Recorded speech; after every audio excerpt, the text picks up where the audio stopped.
took college statistics in high school and I lost my calculator in like the first 2 weeks. Don't ask me how. I didn't want anybody to know. School rented it to me. So if I had lost it, then I would have to pay the school like $300. And I was like, bro, I don't have that money. My teacher she wasn't like a mean lady, but she liked math a lot. She was really passionate about math. And so for all of the statistic problems, she would write everything out, how you solve it without a calculator. She would write out how you did everything by hand. And she was like, this is just for your understanding so you know exactly what it is that you're doing. And then here's how you actually do it on the calculator.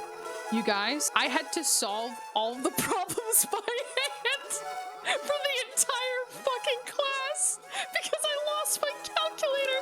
I found it the last month of class. I solved it by hand the whole fucking year. It was horrible. It was so bad. And she was like praising me, right? Look, like Lynn solved it by hand. And I was like, yeah, it's because I love math.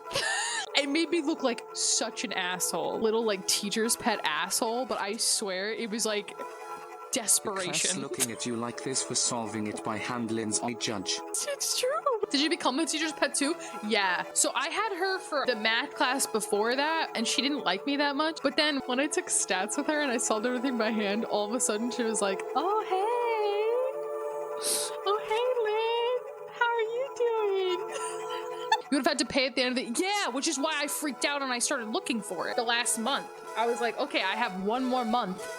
Like, my final is at the end of this month. Like, I need to find it now. And I ended up finding it. Where was it? So a lot of the time I would put my bags down in the kitchen because like that was like the first area that you kind of walk in. And we have this like built-in pantry kind of a thing right next to the oven, and both of them had opening underneath it, so there's like a big space underneath there and it's pitch fucking black underneath there. So when I put my bag down, probably threw it down, it must have flown out of my bag and underneath the fucking oven. That's where it was. How it got there, I don't know. Like, do you see why I wouldn't be able to find it? Like, how the fuck would anybody find it? It was rough. To say I hate statistics with a burning passion is an understatement. In fact, nobody should solve statistics by hand. It was like an entire page for one problem.